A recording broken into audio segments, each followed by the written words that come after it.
আজকের আলোচনাটা একটু অন্যরকম। আমরা দেখব কিভাবে মাত্র একজন মানুষের মৃত্যু একটা গোটা দেশকে সংকটের মুখে ফেলে দিতে পারে, এমনকি প্রতিবেশীর সাথে প্রায় যুদ্ধ লাগার মতো পরিস্থিতি তৈরি করতে পারে। হ্যাঁ, বাংলাদেশি অ্যাক্টিভিস্ট ওসমান হাদির কথাই বলছি। চলুন এই ঘটনার পড়তে পড়তে ঢুকে দেখা যাক কিভাবে একটা মৃত্যু পুরো অঞ্চলের চালচিত্রই বদলে দিল।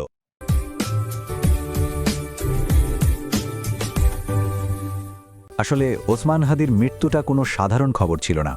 এটা ছিল একটা জাতীয় শোকের মতো। মানুষ এটাকে এমনভাবে নিয়েছিল যেন তাদের নিজেদের পরিবারের কেউ মারা গেছে। আর এই যে তীব্র আবেগ, এই গভীর শোক, এটাই ছিল সামনে যে বড় সংকট আসছে তার প্রথম ইঙ্গিত। আর এখানেই কিন্তু আসল প্রশ্নটা চলে আসে। ভাবুন তো একবার, কোনো রাজনৈতিক পদে নেই, কোনো দাপ্তরিক ক্ষমতা নেই, অথচ কিভাবে একজন মানুষের মৃত্যু একটা দেশকে প্রায় পতনের দিকে ঠেলে দিল আর সারা বিশ্বকে ভাবিয়ে তুলল। এই জটিল ধাঁধার উত্তরই আমরা খোঁজার চেষ্টা করব। তো চলুন একদম শুরু থেকে শুরু করা যাক। কে ছিলেন এই ওসমান হাদি? ঠিক কী ছিল তার আদর্শ, যা দেশের মানুষকে এতটা নাড়িয়ে দিয়েছিল? ওসমান হাদির সবচেয়ে বড় পরিচয় তার কোনো রাজনৈতিক দল ছিল না। তার আসল শক্তি কোনো সংগঠন থেকে আসেনি, এসেছিল তার চিন্তা থেকে।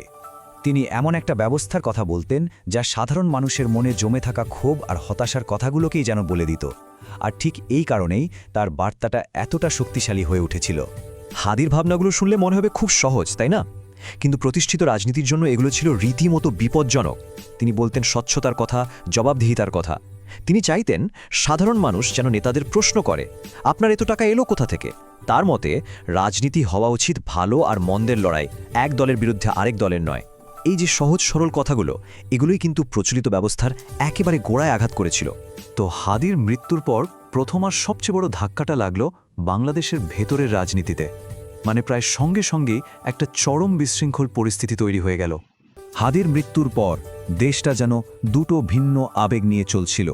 একদিকে তার জন্য দেশ জুড়ে একটা শোকের পরিবেশ, আর অন্যদিকে দীর্ঘ ১৭ বছর পর তারেক রহমানের দেশে ফেরার ঘোষণা নিয়ে রাজনৈতিক অঙ্গনে শক্তির একটা অন্যরকম প্রস্তুতি। এই শোক আর ক্ষমতার টানাপোড়েন, এটাই দেশকে একটা সাংঘাতিক অস্থিতিশীলতার দিকে ঠেলে দিচ্ছিল। আর এই অস্থিতিশীল পরিবেশে যেন কেউ ইচ্ছে করে ঘি ঢেলে দিল। দেখুন, নির্বাচনের তফসিল ঘোষণার ঠিক পরের দিনই তাকে গুলি করা হলো। অনেকেই এটাকে শুধু একটা কাকতালীয় ঘটনা বলে মানতে পারছিল না। চারদিকে ষড়যন্ত্রের নানা তত্ত্ব ঘুরতে শুরু করল। এর মধ্যেই তার সংগঠন ইনকিলাব মঞ্চ বিচারের দাবিতে রাস্তায় নেমে পড়লে সরকারের উপর চাপটাও কিন্তু মারাত্মকভাবে বেড়ে গেল। এই যে দেশের ভেতরের অস্থিরতা, এর ঢেউটা কিন্তু খুব দ্রুতই দেশের সীমানা ছাড়িয়ে গেল আর গিয়ে ধাক্কা দিল প্রতিবেশী ভারতের সাথে বাংলাদেশের সম্পর্কে। সেখানে তৈরি হলো বড় সড়ো একটা ফাটল। ভাবা যায় পরিস্থিতি কি অবিশ্বাস্য দ্রুততায় হাতের বাইরে চলে গিয়েছিল। মাত্র কয়েকটা দিনের ব্যাপার। প্রথম দিন সন্দেহ, তারপর কূটনৈতিক তলব, এরপর পাল্টা তলব, আর শেষমেশ ভিসা কেন্দ্র বন্ধের মতো চরম একটা পদক্ষেপ। দুই দেশের সম্পর্কটা যেন একেবারে খাদের কিনারে এসে দাঁড়িয়েছিল। তবে এটা শুধু কথার লড়াই ছিল না, এর পেছনে ছিল ঠান্ডা মাথার হিসেব। কূটনীতিকরা এটাকে বলছেন ক্যালকুলেটেড ডিপ্লোম্যাসি। মানে ভারত ঢাকার মূল ভিসা কেন্দ্রটা খুলে দিয়ে বোঝাতে চাইল যে তারা সম্পর্ক স্বাভাবিক রাখতে চায়, কিন্তু অন্য দুটো কেন্দ্র বন্ধ রেখে বাংলাদেশকে একটা কড়া বার্তাও দিয়ে দিল যে তাদের নিরাপত্তার উদ্বেগটা কিন্তু এখনও একটুও কমেনি। কূটনৈতিক উত্তেজনা যখন এই পর্যায়ে, তখন এর বাস্তব প্রভাবটা দেখা গেল সীমান্তে। আর সেটা কোনো কথার কথা নয়, সরাসরি সামরিক তৎপরতার রূপ নিল। এই পুরো উত্তেজনার কেন্দ্রে আছে ভারতের চিকেন স্নেক বা শিলিগুড়ি করিডর। ম্যাপের দিকে তাকালেই বোঝা যায় এটা কতটা গুরুত্বপূর্ণ। ভারতের মূল ভূখণ্ডের সাথে তার বিশাল উত্তর পূর্বাঞ্চলকে জুড়ে রেখেছে এই সরু একটা রাস্তা। কাজেই এর ঠিক পাশেই থাকা বাংলাদেশে কোনো বড় ধরনের অস্থিতিশীলতা ভারতের জন্য একটা জাতীয় নিরাপত্তার সংকট তৈরি করতে পারে। এই ঝুঁকিটা মোকাবেলা করতেই ভারত রিং ফেন্সিং নামে একটা কৌশল নিল। সোজা কথায় এই করিডোরটাকে একটা দুর্গের মতো সুরক্ষিত করে ফেলা। একের পর এক নতুন সামরিক ঘাঁটি তৈরি করা হলো। শুধু তাই নয়, সেখানে বসানো হলো S-400-এর মতো অত্যাধুনিক এয়ার ডিফেন্স সিস্টেম, যা শুধু গভীর নজরদারিই করে না, আকাশ থেকে আসা যে কোনো হুমকিকেও রুখে দিতে পারে। আর এই সামরিক প্রস্তুতিটা কতটা সিরিয়াস তা বোঝার জন্য শুধু এই একটা তথ্যই যথেষ্ট। ভারতের নতুন চপড়া সামরিক ঘাঁটিটা বাংলাদেশ সীমান্ত থেকে 1 কিলোমিটারেরও কম দূরে। এটা কোনো সাধারণ মহড়া ছিল না, এটা ছিল একটা অত্যন্ত স্পষ্ট বার্তা। বাংলাদেশের ভেতরের সংকট আর ভারত বাংলাদেশ উত্তেজনা এই দুটো মিলিয়ে আন্তর্জাতিক মহলও কিন্তু আর চুপ করে বসে থাকতে পারল না, তারাও গভীরভাবে উদ্বিগ্ন হয়ে উঠল। এই উদ্বেগটা এতটাই বেড়েছিল যে বাংলাদেশ সরকারকে একটা জরুরি ব্রিফিং ডাকতে হলো, আর সেখানে হাজির হয়েছিলেন প্রায় ৪০ জন বিদেশি রাষ্ট্রদূত আর মিশন প্রধান। এই সংখ্যাটাই বলে দেয় সারা বিশ্ব পরিস্থিতিটাকে কতটা উদ্বেগের চোখে দেখছিল।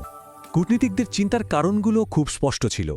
তারা দেশের নিরাপত্তা পরিস্থিতির অবনতি নিয়ে চিন্তিত ছিলেন। লুট হয়ে যাওয়া অস্ত্রগুলো যদি কোনো জঙ্গি গোষ্ঠীর হাতে পড়ে, সেই ঝুঁকিটাও তাদের ভাবাচ্ছিল।